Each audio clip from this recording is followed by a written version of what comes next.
நீங்க வீட்ல planted aquarium வச்சிருந்தீங்கன்னா, இந்த வீடியோ உங்களுக்கு தான். அதாவது பிளான்டட் அக்வேரியம் வச்சாலே ஒரு பெரிய ப்ராப்ளம் என்னன்னா, ரொம்ப ஃபாஸ்ட்டா ஆல்கே ஃபார்ம் ஆகும். ஆனா, இப்ப நீங்க ஸ்க்ரீன்ல பார்க்குற டேங்க்ல வந்து கொஞ்சம் கூட ஆல்கே இருக்காது. நான் எப்படி ஆல்கே எல்லாம் அவாய்ட் பண்ணேன் அப்படிங்கிறது ரொம்ப சிம்பிளா சொல்லப் போறேன். சீப் அண்ட் பெஸ்ட் ஆப்ஷன்ஸ் இதுதான். நோட் பண்ணி வச்சுக்கோங்க. ஸோ ஃபர்ஸ்ட் வந்து பார்த்தீங்கன்னா, உங்க டேங்க் வைக்கிற இடம், ஸோ டைரக்ட் சன்லைட் படுற மாரி வைக்காதீங்க உங்க ஃபிஷ் டேங்க. ஸோ சன்லைட் அவாய்ட் பண்ணாலே ஆல்கே ஃபார்மேஷனை ஈஸியாக ஸ்டாப் பண்ணலாம். அதுக்கப்புறம் வந்து பார்த்தீங்கன்னா, இப்போ நீங்கள் ஸ்க்ரீனில் பார்த்துருப்பீங்க ஆல்கே ஈட்டர் ஃபிஷ். இது வந்து பார்த்தீங்கன்னா, நான் ரொம்ப சின்ன சைஸில் வாங்கினேன். ஸோ நீங்களும் ரொம்ப சின்ன சைஸில் வாங்கி விடுங்க.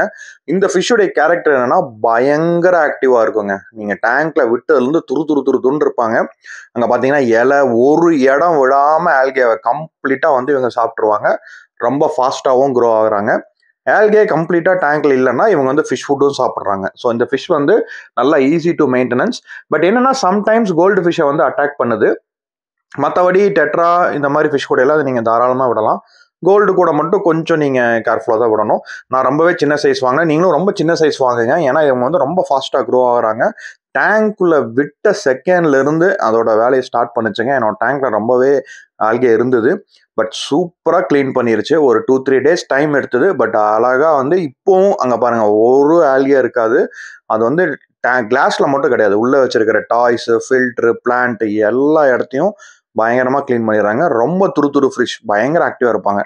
முடிஞ்ச அளவுக்கு சின்ன சைஸ் வாங்கி விடுங்க. ஏன்னா அவங்க fast growth.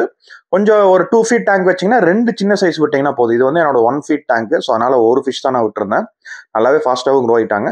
So 2 feet tank அந்த மாதிரிலாம் வச்சுருந்தீங்கன்னா ஒரு 2 ஃபிஷ் விடுங்க. இந்த மாதிரி சின்ன ஃபிஷ் ஈஸியாக இதாயிரும். அதுக்கப்புறம் ஒரு குட்டி ஸ்னெயில். நீங்கள் பார்த்தீங்களான்னு தெரியலைங்க பாருங்கள் இந்த ஸ்னெயில் ஒன்று. இதுவும் விடுங்க. இதுவும் வந்து ஆல்கேக்கு ரொம்பவே ஹெல்ப்ஃபுல்லாக இருக்கும். அதுக்கப்புறம் வந்து பார்த்தீங்கன்னா நான் முதல்ல சொன்ன மாதிரி சன்லைட் விட்டு அவாய்ட் பண்ணுவீங்க. ஸோ இதை நீங்கள் ஃபாலோ பண்ணீங்கனாலே உங்களுக்கு வந்து பிளான்டட் டேங்க்ல ஆல்கே கண்டிப்பாக இருக்காது. ஸ்டார்டிங்கில் நான் வந்து சீப் அண்ட் பெஸ்ட் ஆப்ஷன் அப்படின்னு சொன்னேன். ஏன்னு கேட்டிங்கன்னா இந்த ஆல்கேட்டர் ஃபிஷ் வந்து மேக்ஸிமம் 40 ருபீஸ் தான் ஒரு அக்வேரியம் ஷாப்பில். அதுக்கப்புறம் ஸ்னெயில் வந்து 20 ருபீஸ் மேக்ஸிமம் வாங்கிடலாம். அவ்வளோதாங்க. மொத்தமாக ஒரு 60 ருபீஸில் நீங்கள் ஆல்கேவை வந்து டோட்டலாக கண்ட்ரோல் பண்ணிடலாம். ஏன் டேங்க் கிளீனர் விடக்கூடாது பிளான்டட் டேங்க்ல அப்படின்னா, டேங்க் கிளீனர் என்ன பண்ணுவோம்னா அந்த செடி மேலே ஏறுச்சுன்னா செடி வந்து உடஞ்சிரும். இல்லைனா செடி வந்து பெண்ட் ஆகும். ஏன்னா டேங்க் கிளீனர் வந்து யூஸ்வலி கொஞ்சம் வெயிட்டான ஃபிஷ். அதனால தான் வந்து பிளான்டட் டேங்க் கிளீனருக்கு பதிலாக இந்த ஆல்கே ஈட்டர் ஃபிஷ் வந்து ரொம்பவே பெஸ்ட். இந்த மாதிரி அக்வேரியம் ரிலேட்டடாக யூஸ்ஃபுல்லான வீடியோஸ் எல்லாம் நம்ம சேனலில் வரும். கண்டிப்பாக சப்ஸ்கிரைப் பண்ணி வச்சுக்கோங்க.